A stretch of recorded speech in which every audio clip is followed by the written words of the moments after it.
अनिल के पिता कई सालों से एक मिल में काम कर रहे थे।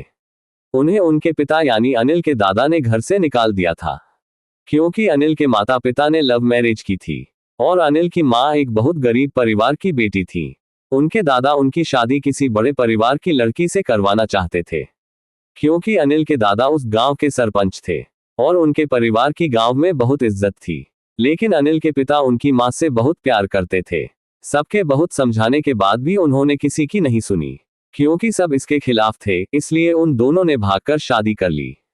शादी करने के बाद वे कुछ दिनों बाद अपने माता पिता का आशीर्वाद लेने के लिए फिर से घर आए, लेकिन उसी समय उनके पिता ने उन दोनों को घर से निकाल दिया था।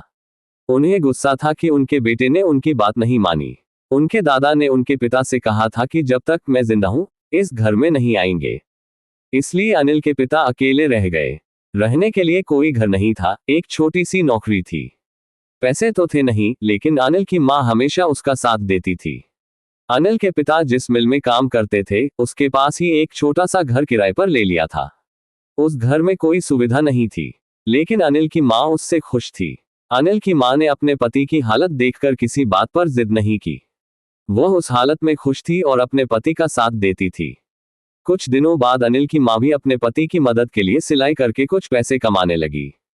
उन पैसों से उसने घर की जरूरत की कुछ चीजें खरीदी। थोड़े पैसे बच जाते थे, जिनसे उनका घर चलता था।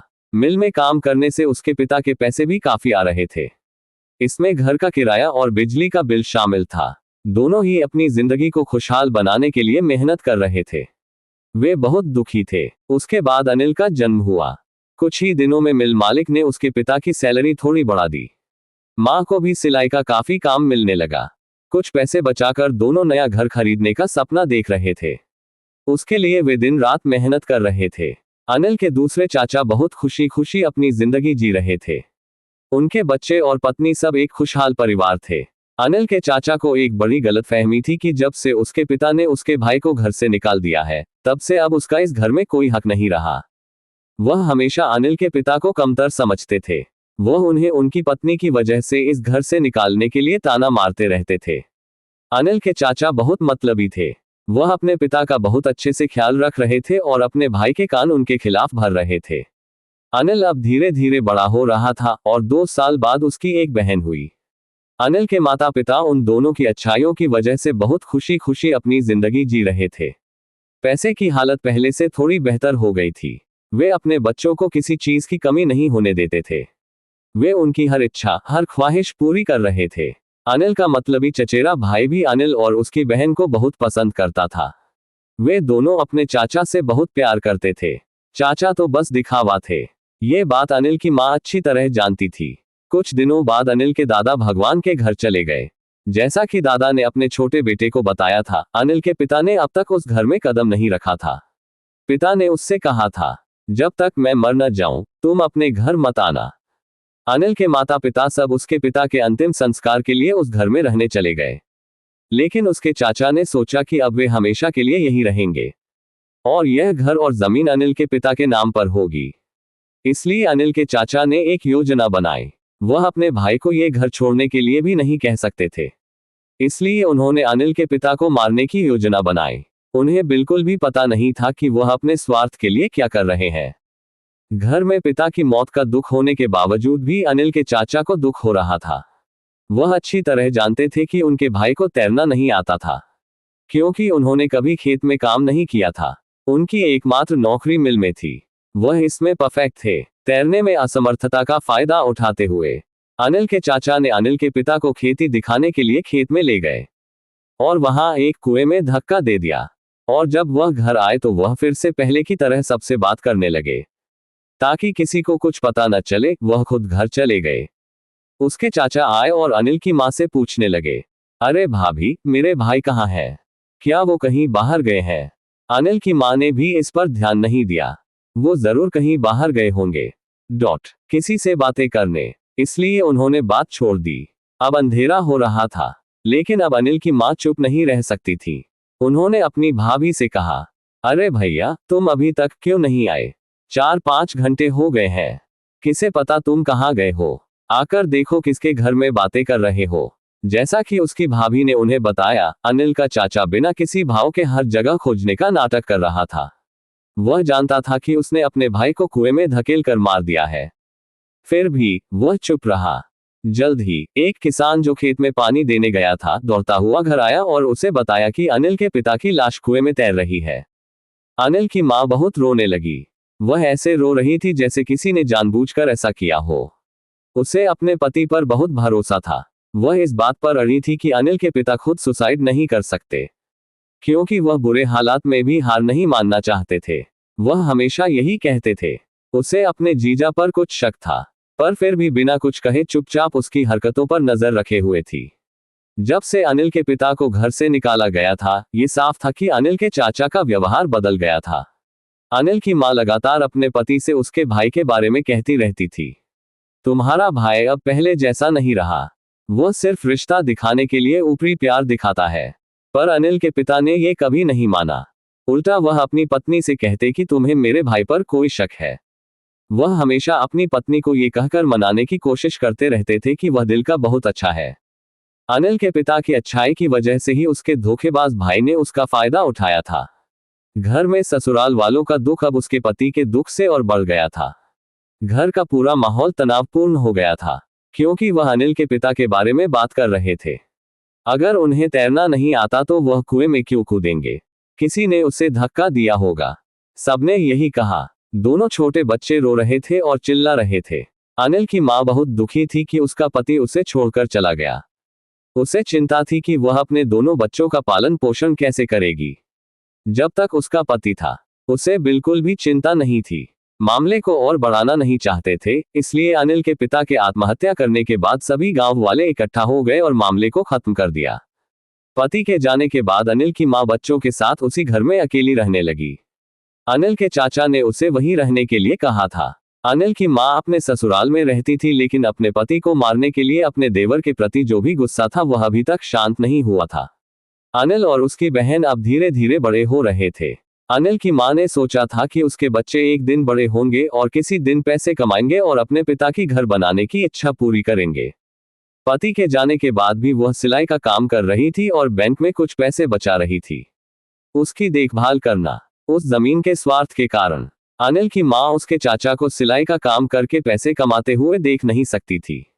जैसे जैसे अनिल कॉलेज जाने लगा, उसे सब समझ आने लगा।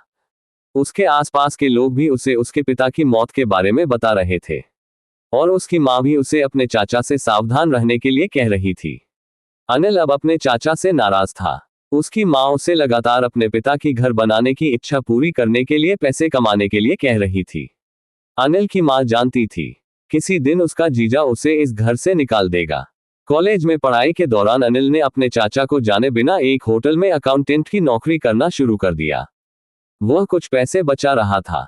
उसके दिल में अब एक नए घर की चाहत भी थी। वह किसी भी तरह अपने पिता की इच्छा पूरी करना चाहता था, और वह अपने चाचा को इसकी सजा भी देना चाहता था। लेकिन उनके चाचा बहुत प्रैक्टिकल आदमी थे। जमीन बांटते समय उन्होंने खेत का कोई भी हिस्सा अपने भाई के बेटे के नाम नहीं किया। उन्होंने सारा खेत अपने नाम कर लिया। क्योंकि वे अपने भाई के बेटे का ध्यान रख रहे थे, इसलिए जमीन पर सारा हक उनका था। उन्होंने मन ही मन तय कर लिया था। संतोष और उसकी मां ने कभी जमीन की उम्मीद नहीं की थी। वे जो भी कमाना चाहते थे अपने दम और हिम्मत के दम पर करेंगे। यही उनका मकसद था। संतोष की मां ने सोचा कि वे घर के लिए लोन लेंगे और उसे बनाना शुरू कर देंगे, क्योंकि अगर वे अभी नहीं बनाते तो उनके चाचा घर के सामने की जमीन भी ले लेते। इसलिए संतोष ने घर की प्लानिंग शुरू कर दी। घर के सामने जमीन का एक बहुत बड़ा प्लॉट था। जैसे ही उनके चाचा को घर का प्लान समझ आया, उन्होंने उस जमीन पर घर बनाने से मना कर दिया। लेकिन फिर भी बिना पीछे हटे उन्होंने लोन लिया और जो पैसे बचाए थे उनसे घर बनाना शुरू कर दिया।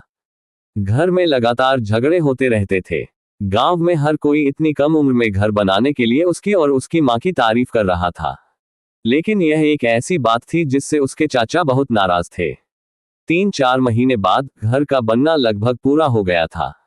संतोष की मां बहुत खुश थी कि उसके बेटे ने उसके पति का सपना पूरा कर दिया था। मैं बहुत खुश था कि कुछ ही दिनों में हम अपने हक के घर में रहेंगे। पर संतोष के चाचा के मन में कुछ और ही चल रहा था। हम पुराने घर में रहते हैं और इस भाई का बेटा नए घर में रहेगा। नहीं नहीं, मैं ऐसा नहीं होने दूंगा। इसलिए उसके चाचा ने रात को जब सब सो रहे थे तब एक जेसीबी ड्राइवर को बुलाया और सारा कंस्ट्रक्शन गिरा दिया। बहुत मेहनत से कमाए हुए पैसे उस घर में लगे थे, सिर पर कुछ कर्ज भी थे। अगली सुबह जब संतोष और उसकी मां ने देखा तो उनका सपना पूरी तरह से टूट चुका था। वो जैसा हुआ करता था वैसा ही हो गया था। मां अब इस दुख को बर्दाश्त नहीं कर पा रही थी। वो अपना सिर जमीन पर मार रही थी और किस्मत को दोष दे रही थी। पर अब संतोष से रहा नहीं गया और उसने अपने चाचा से इस बारे में पूछा। पर चाचा ने उसे भी जान से मारने की धमकी दी, ये कहकर कि इस जगह पर तुम्हारा कोई हक नहीं है। चाचा ने उसे, उसकी बहन और उसकी मां को घर से निकाल दिया। बच्चे संतोष की जान के डर से उसकी मां और बहन घर से चली गईं। घर छोड़ते समय उसकी मां ने कहा कि भगवान तुम्हें तुम्हारे कर्मों की सजा जरूर देगा। अब संतोष चुप नहीं रहा। उसने अपने कजिन के खिलाफ केस कर दिया। उसे अब जेल में डाल दिया गया था। लेकिन संतोष का परिवार बहुत बुरी हालत में था। जहां से उन्होंने नई शुरुआत की थी, भगवान ने उन्हें एक बार फिर उसी मोड़ पर ला खड़ा किया था। उसकी मां ने अब तक सारे दुख झेले थे। अब जहां सब कुछ ठीक से शुरू हुआ था, ये घटना फिर से हो गई थी। संतोष की मां अब बहुत थक चुकी थी। उसे भगवान पर कोई भरोसा नहीं था। उसका साथ देने वाला कोई नहीं था। इस सब टेंशन की वजह से मां को ब्लड प्रेशर की दिक्कत होने लगी थी। उसे लगातार किसी न किसी तरह का दर्द रहता था। उसके कजिन के घर से निकालने के बाद वह बड़ी उम्मीद से पिछले किराए के कमरे में रहने आई थी। लेकिन अब घर का मालिक वहां रहने आ गया था। एक 70 साल की औरत घर की मालिक थी। उसके कोई बच्चे नहीं थे और उसके पति की भी कई साल पहले मौत हो गई थी। इसलिए वह कुछ सालों से अपनी बहन के साथ रह रही थी। लेकिन अब वह उसके घर में रहने आ गई थी। जैसे ही संतोष का परिवार उस घर में रहने लगा, दादी ने संतोष की मां को तुरंत पहचान लिया। मां का दुख देखकर दादी भी रोने लगी। दादी ने संतोष को अपना पोता और उसकी मां को अपनी बेटी मानकर उस घर में रहने की जगह दे दी। वो भी एक शर्त पर, अगर तुम इस घर का किराया दोगे तो तुम्हें जगह नहीं मिलेगी। दादी ने उससे साफ कह दिया कि तुम इस घर को अपना समझो। अब संतोष को उस दादी में अपनापन दिखने लगा। दादी भी खुद को बेबस महसूस करने लगी और उनकी थोड़ी मदद करने की कोशिश करने लगी। पैसे आ रहे थे। उन पैसों से उन चारों का खाने का खर्च चल रहा था। साथ ही संतोष को अब एक अच्छी नौकरी भी मिल गई थी।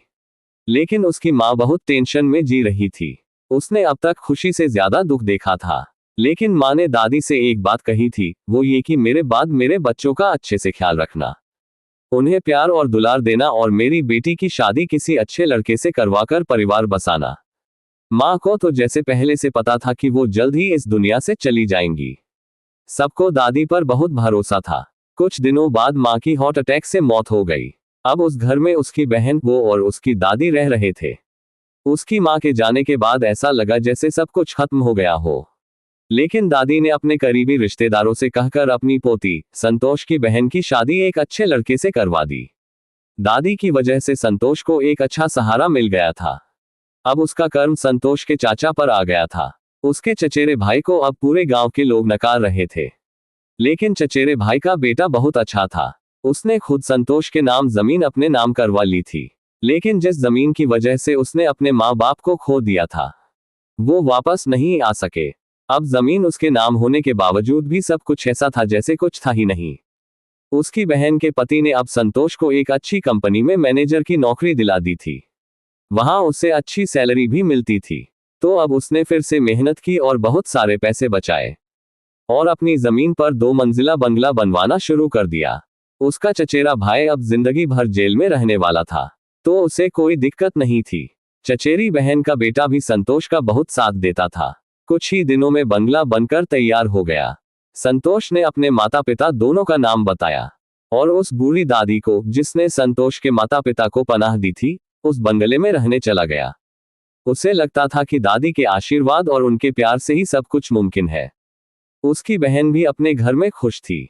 बस कमी थी संतोष के माता पिता की। दादी अब बूढ़ी हो रही थी, लेकिन संतोष दादी को किसी चीज की कमी नहीं होने देता था। वो उन्हें समय पर दवाइयां, खाना देता था। अब संतोष ने भी शादी करने का फैसला कर लिया और शादी होने के बाद तीनों खुशी खुशी रहने लगे। संतोष का चाचा जेल में था, अपने कर्मों की सजा भुगत रहा था। 1 साल बाद बुरा वक्त सबके लिए अच्छा वक्त होता है। ऊंचे तबके के घर देर होती है, अंधेर नहीं।